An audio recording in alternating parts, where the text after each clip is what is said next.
कोणतंही वेगवेगळं वाटण न करता एकाच वाटणामध्ये तेवढीच चविष्ट, चमचमीत आणि बोटे चाखायला लावणारी आज शेवग्याच्या शेंगांची भाजी बनवणार आहोत। ना शेंगांना उकडायचं, ना फ्राय करायचं आणि ना वाफवायचं, तरीसुद्धा भाजी बनेल अगदी परफेक्टच। भाजीला छान तवंग येण्यासाठी, शेंगा आतपर्यंत मऊसूत रसरशीत शिजण्यासाठी भरपूर टिप्ससुद्धा बघणार आहोत। तर चला बनवूया ढाबा स्टाईल शेवग्याच्या शेंगांचा रस्सा। त्या अगोदर तुम्हाला जर माझ्या रेसिपीज आवडत असतील तर प्लीज चॅनलला नक्की सबस्क्राईब करा आणि व्हिडिओला नक्की लाईक करा।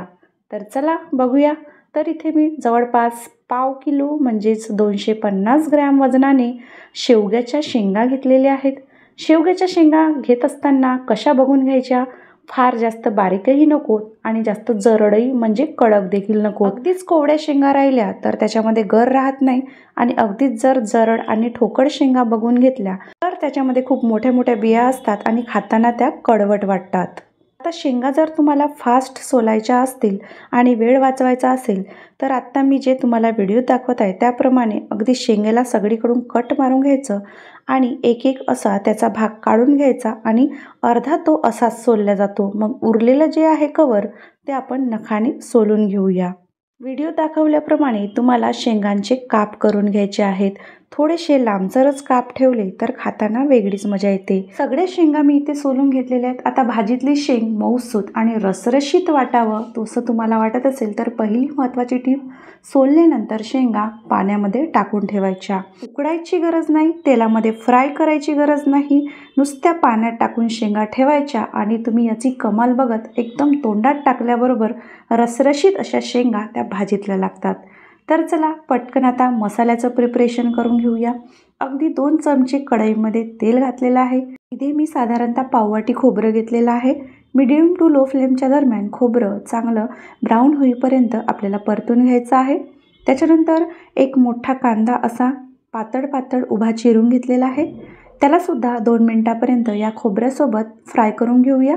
मी जे तुम्हाला हे मसाल्याचं प्रमाण सांगत आहे ते साधारणतः पाव किलो म्हणजेच 250 ग्रॅम शेंगांसाठी आहे। कांदा खोबरं दोन्ही छान परतलेले आहेत।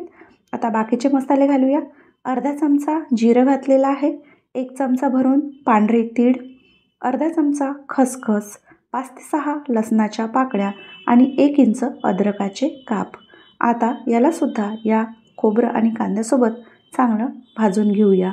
गॅसची फ्लेम मीडियम टू लोच्या दरम्यान ठेवायची आहे आणि साधारणतः 1.5 ते 2 मिनिटापर्यंतच आपल्याला हे मसाले इथे भाजून घ्यायचे आहेत, खूप जास्त भाजत बसायचं नाही।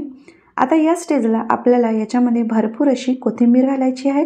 साधारणतः पाव वाटी मी इथे कोथिंबीर घातलेली आहे, अगदी देठासकट घातलेली आहे, त्याच्यामुळे देठाचा जो स्वाद आहे तो सुद्धा याच्यात छान उतरेल। अगदी 1 मिनिटापर्यंत परतून घेतल्यानंतर गॅस बंद करूया आणि मसाल्याला इकडे थंड होऊ देऊया। वाटण तयार करण्यासाठी खूप जास्त खडा मसाल्याची गरज नाही, अगदी थोडक्या साहित्यातच वाटण आपलं तयार होईल। बऱ्याच गृहिणींचा असा प्रश्न असतो की भरपूर तेल घालूनही भाजीला तवंग येत नाही, तर्री येत नाही, तर त्याच्यासाठी महत्त्वाची टीप, तर तुम्हाला उकळलेलं किंवा गरम पाणी भाजीमध्ये घालायचं आहे। तर पाणी उकळायला मांडलेलं आहे। आता इकडे मसालासुद्धा थंड झालेला आहे। चला मिक्सरच्या भांड्यामध्ये याचं वाटण तयार करून घेऊया। वाटण तयार करत असताना अगदी कमीत कमी पाण्याचा वापर इथे आपल्याला करायचा आहे।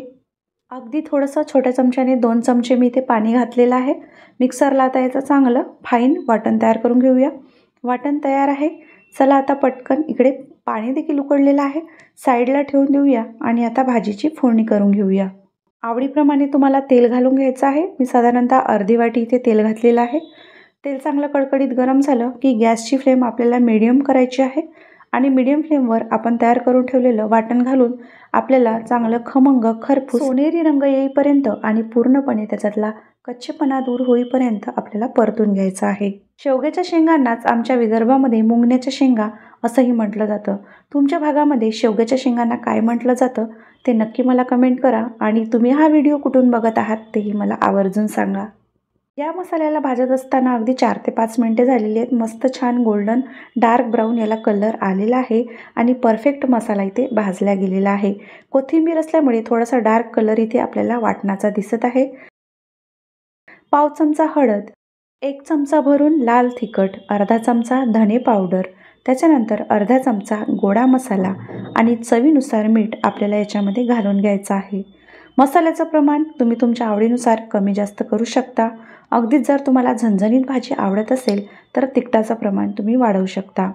आता सगळ्यात महत्त्वाचं, भाजी चवदार होण्यासाठी एक पिकलेला टोमॅटो अवश्य घाला. टोमॅटो घातल्यानंतर मिक्सरच्या भांड्यामध्ये जो काही मसाला लागलेला होता त्याच्यामध्येच थोडंसं पाणी घालून मी इथे फोडणीमध्ये घातलेलं आहे आणि अगदी थोडंसं आणखी वरून पाणी घालत आहे. फोडणीमध्ये चांगलं तिखट मीठ शिजू द्यायचं आहे. टोमॅटो देखील थोडासा सॉफ्ट होऊ द्यायचा आहे. बरेच मी यूट्यूबवर शेवग्याच्या शेंगांचे अगदी किचकट आणि क्लिष्ट व्हिडिओ बघितले. 2-2, 4-4 वाटण तयार करायला लावायचं किंवा मग शेंगा फ्राय करायच्या किंवा उकडायच्या, अशी काहीही गरज नाही. एकदा या पद्धतीने तुम्ही शेवग्याच्या शेंगांची भाजी बनवून बघा. बिलीव्ह मी, बोटे चाकल्याशिवाय तुम्ही राहणार नाही, एवढी चविष्ट ही भाजी बनून तयार होते. फोडणीमध्ये शेंगा घातल्यानंतर मसाल्यामध्ये चांगल्या परतून घ्यायच्या. आणि आता आणखी एक महत्त्वाची टीप, तर याच्यात लगेच रश्श्याचं पाणी न घालता अगदी थोडासा पाण्याचा हबका मारायचा आणि मस्त लो फ्लेमवर याला झाकण ठेवून 2 ते 3 मिनिटापर्यंत शेंगा वाफवून घ्यायच्या.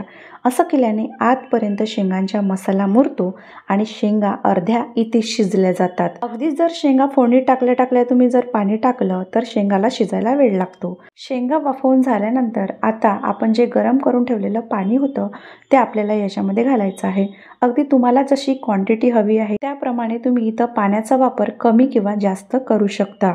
असं गरम पाणी भाजीत घातल्याने कोणतीही रश्श्याची भाजी असेल तर त्याला खूप छान तवंग येतो, छान वर तर्री येते. कारण बऱ्याच गृहिणींचा असा प्रश्न असतो, आम्ही एवढं भाजीत तेल घातलं तरी भाजीला तर्री येत नाही. तर एकदा मी सांगितलेली ट्रिक नक्की अवलंबून बघा. आता झाकण ठेवायचं, गॅसची फ्लेम अगदी स्लो करायची आणि आरामात 5 ते 7 मिनिटे या शेंगांना मस्त शिजू द्यायचं. एवढा वेळ अगदी मऊ लुसलुशीत रसरशीत शेंगा शिजण्यासाठी पुरेशा आहे. आणि बघू शकता इथे साधारणतः 7 मिनिटे झालेली आहेत. अगदी घरभर शेवग्याच्या शेंगाचा वास मस्त दरवळत आहे आणि शेंगा देखील अगदी मऊ लुसलुशीत आणि रसरशीत शिजलेल्या आहेत. भाजी एकदम बनून आपली तयार आहे. छान कोथिंबीर घालून गार्निश करून घेऊया. महत्त्वाची टीप पुन्हा एकदा सांगते, शेंगा सोलल्यानंतर पाण्यात टाकून ठेवा. भाजीमध्ये एक पिकलेला टोमॅटो अवश्य घाला. भाजीला तर्री येण्यासाठी गरम पाण्याचा वापर करा. आणि मसाल्याचं प्रमाण तर मग तुम्ही तुमच्या आवडीनुसार कमी जास्त करू शकता. बघू शकता, बघितल्याबरोबर तोंडाला पाणी सुटलेलं आहे. खूप जास्त मेहनत न करता, कोणतीही क्लिष्ट पद्धत न वापरता अगदी कमीत कमी वेळात होणारी आणि चमचमीत अशी शेवग्याच्या शेंगांची भाजी तुमच्यासोबत आज मी शेअर केलेली आहे. जेवढी दिसायला मस्त दिसत आहे किंबहुना त्याच्यापेक्षाही चविष्ट बनली होती. जर आजची माझी तुम्हाला रेसिपी आवडली असेल तर एक लाईक जरूर करा. आणखी कोणत्या रेसिपीज तुम्हाला बघायला आवडतील त्याही नक्की कमेंट करून सांगा. जाता जाता चॅनलला नक्की सबस्क्राईब करा. पुन्हा भेटू एका भन्नाट रेसिपीसोबत.